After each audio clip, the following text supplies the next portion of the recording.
Assalamualaikum student, is Humaira Kashif here. Going to start my second lecture of physics, which is chapter number 2 measurement. जो learning object है यहाँ पर आपके पास, जिसके मुतालिक आज आपको समझाया जाएगा इस चैप्टर में, वो है physical quantities, derived unit, significant figures and accuracy, measuring instruments. जैसे कि आपको मैं अपने पहले लेक्चर में बता चुकी हूँ कि ये ऑडियो जो रिकॉर्ड की जा रही है वो ग्रेड 9 और ग्रेड 10 दोनों के स्टूडेंट्स के लिए हैं। वो स्टूडेंट जो कि 9 क्लास में अपेयर होने वाले हैं और वो स्टूडेंट जो मैट्रिक क्लास में अपेयर होने वाले हैं, ये वीडियो या जो ऑडियो है ये उन दोनों स्टूडेंट के लिए। So let's go start. Physical quantities. Almighty Allah has created everything in this world with the best estimation. जैसे कि आप सब जानते हैं कि अल्लाह पाक ने इस दुनिया में जितनी भी चीज़ें बनाई हैं वो बेजा नहीं बनाई है। हर किसी का कोई ना कोई मकसद है, हर किसी का कोई ना कोई काम है, हर किसी का कोई ना कोई प्रिंसिपल है। तो हर हर चीज़ अपने वक्त पे अपना काम परफॉर्म करती है और वो एक ख़ास कानून के तहत, जैसे कि सूरज को जिस टाइम पे निकलना है वो उसी टाइम पे निकलता है, ऐसा नहीं कि वो रात में निकलता है। तो अल्लाह ताला ने हर चीज़ की एक मिक़दार, एक क्वांटिटी को पहले से बनाया हुआ है कि उसे उस वक्त पे अपना काम परफॉर्म करना है।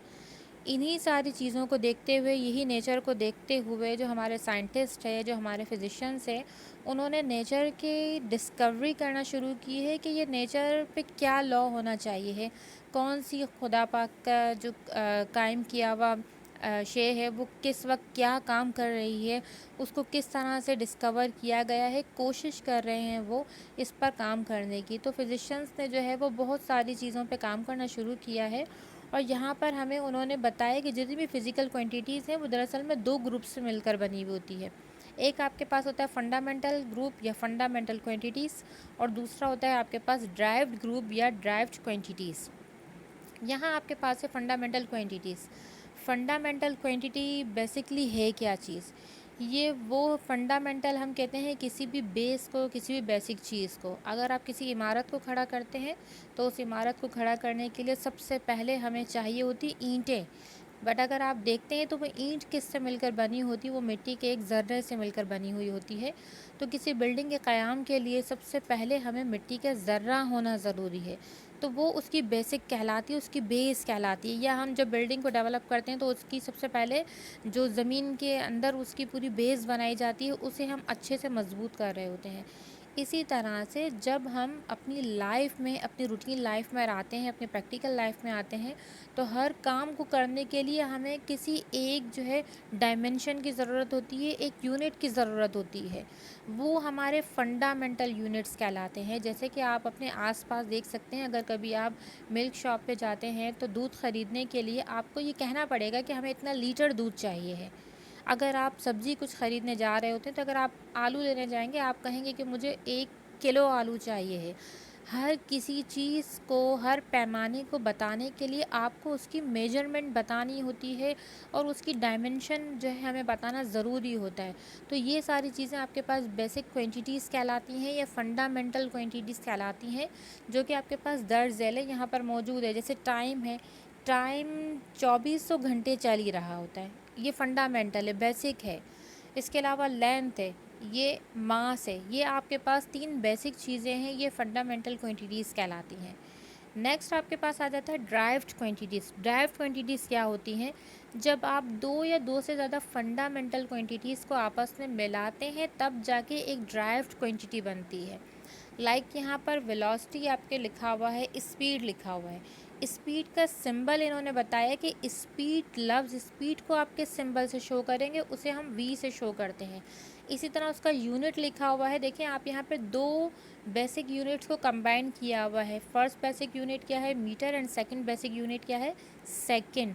तो मीटर एंड सेकंड को कंबाइन किया हुआ है तो तब जाके एक क्वांटिटी का यूनिट बना, जो क्वांटिटी है स्पीड। और अगर आप मीटर पर सेकंड का सिंबल देखना चाहते हैं कि मीटर को हम किससे डिनोट करते हैं, वो है स्मॉल m से, और s को हम किससे डिनोट करते हैं? स्मॉल s से। इन दोनों के बीच में आपको एक स्लैश की लाइन नज़र आ रही होगी। वो स्लैश लाइन क्या है? उसे हम कहते हैं मीटर पर सेकंड। पर को हम उसे शो करते हैं, ये स्लैश बना हुआ है, इसे हम पर कहते हैं। تو اسپیڈ کا یونٹ کیا آ جاتا ہے آپ کے پاس میٹر پر سیکنڈ. سیم اسی طرح سے ایکسیلریشن لکھا ہوا ہے. ایکسیلریشن کو آپ اے سے ڈینوٹ کرتے ہیں اور اس کا یونٹ آ جاتا ہے میٹر پر سیکنڈ اسکوائر.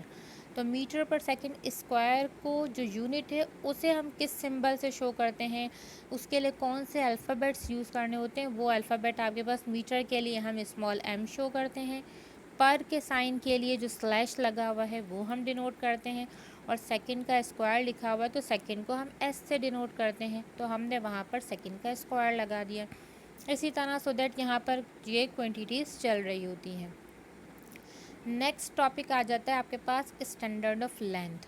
اب آپ کو ڈیپلی ان لینتھس کے بارے میں, ٹائم کے بارے میں, اور جو میتھس ہے یعنی جو ہماری کمیت سے ہم کہتے ہیں اردو میں, ان کے یونٹس کو زیادہ تر آپ کو بتایا گیا ہے کہ ان یونٹس کی کنورژن کیسے ہوتی ہے. دیکھیے سب سے پہلے آپ کے پاس سب سے بڑا یونٹ ہوتا ہے کلو. کلو ہوتا ہے ہمیشہ 10 کی پاور 3 میں. جہاں کہیں بھی آپ کے پاس کلو لفظ آ جاتا ہے اس کا مطلب یہ ہے کہ وہاں پر آپ نے 1000 کو پٹ کرنا ہے. تو ہم پہلے کیا کرتے ہیں, یہاں پر کنورژن جو پہلے نمبر پہ آپ کو بتائی گئی ہے کہ کلو میٹر کو آپ میٹر میں کنورٹ کر رہے ہیں. جب آپ کلو میٹر کا سائن لیتے ہیں تو جب آپ اس کا کلو ہٹائیں گے تو وہاں 1000 آ جائے گا. اور جتنے بھی 1 کے ساتھ زیرو لگے ہوئے ہوتے ہیں, اگر ہم نے وہ زیرو نہیں لگانے ہیں تو ہم اسے اس کی پاور میں بھی ڈینوٹ کر سکتے ہیں. جیسے کہ آپ نے دیکھا ہوگا 1000 میٹر کے آگے لکھا ہوا ہے 10 کی پاور 3 میٹرز. 10 کی پاور 3 ہم نے کیوں لکھا ہے, کیونکہ 1000 میں 3 زیرو آ رہے ہیں, تو ہم نے 1000 کی بجائے اسے لکھ دیا 10 کی پاور 3. تو اگر آپ نے کلو میٹر کو میٹر میں کنورٹ کرنا ہوگا تو آپ نے اسے 1000 سے ڈیوائڈ کرنا پڑے گا. ایک چیز اپنے پاس اچھے سے نوٹ کر لیجئے گا کہ جب بھی بڑی کوانٹٹی کو ہم چھوٹی کوانٹٹی میں کنورٹ کر رہے ہوتے ہیں, جب بھی کسی بڑی کوانٹٹی کو ہم چھوٹی کوانٹٹی میں کنورٹ کر رہے ہوتے ہیں تو ہمیشہ ڈیوائڈ آتا ہے, اور جب بھی کسی چھوٹی کوانٹٹی کو بڑی کوانٹٹی میں کنورٹ کر رہے ہوتے ہیں تو اس میں ہمیشہ ہم ملٹی پلائی کرتے ہیں. اب ڈیوائڈ اور ملٹی پلائی کن نمبر سے کرنا ہے وہ یہاں پر آپ کو ڈسکرائب کیا ہوا ہے کہ کن سے کرنا ہے. تو اگر آپ میٹر کو کلو میں کنورٹ کرتے ہیں تو 1000 سے ملٹی پلائی, اور اگر کلو کو میٹر میں کنورٹ کرتے ہیں تو 1000 سے ڈیوائڈ. تو یہاں بس انہوں نے کنورژن بتا دی ہے کہ کلو میٹر اور میٹر کے درمیان کیا ریلیشن بنے گا. مینس ہمیں 10 کی پاور 3 تو لے کر آنا ہی آنا ہے. انشاءاللہ اس کے ہم نومیریکل اسی چیپٹر میں سالو کریں گے تو آپ کو بہت اچھے سے کلیئر ہو جائے گا. نیکسٹ آپ کے پاس ہے سینٹی میٹر. جب بھی سینٹی میٹر آتا ہے تو اسے ہم میٹر میں کنورٹ, سینٹی میٹر چونکہ چھوٹا یونٹ ہے اور اسے جب آپ میٹر میں کنورٹ کریں گے تو سینٹی میٹر سے بڑا ہوتا ہے میٹر, میٹر سے بڑا ہوتا ہے کلو میٹر, اور سب سے اس سے چھوٹا سینٹی میٹر سے بھی چھوٹا ہوتا ہے ڈیسی میٹر. تو جب آپ چھوٹے یونٹ کو بڑے میں کنورٹ کرتے ہیں تو ہمیشہ ملٹی پلائی ہوتا ہے. تو یہاں سینٹی میٹر کو جب میٹر میں کنورٹ کیا گیا ہے تو 10 کی پاور -2 آ جائے گا. نیکسٹ آپ کے پاس ہے 1 ملی میٹر. 1 ملی میٹر کا مطلب ہوتا ہے, دیکھیں اوپر لکھا ہوا ہے 10 کی پاور 3, وہ کلو کے لیے یوز ہوتا ہے. کلو جہاں پر بھی آئے گا وہاں 10 کی پاور +3 آئے گا. ملی جہاں پر بھی آئے گا وہاں 10 کی پاور -3 آئے گا. یہاں پہ دیکھیں 1 mm لکھا ہوا ہے, ایک اسمال ایم تو میٹر کو شو کر رہا ہے, دوسرا ایم کس کو شو کر رہا ہے, ملی کو شو کر رہا ہے.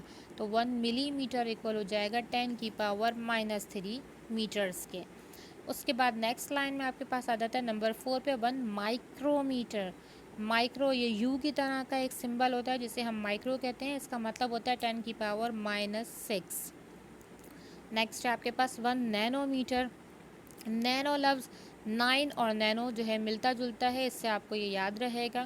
تو جب بھی نینو میٹر کو میٹر میں کنورٹ کریں گے تو 10 کی پاور -9 سے اسے ہمیں ملٹی پلائی کرنا ہوگا. یہاں پر آپ کے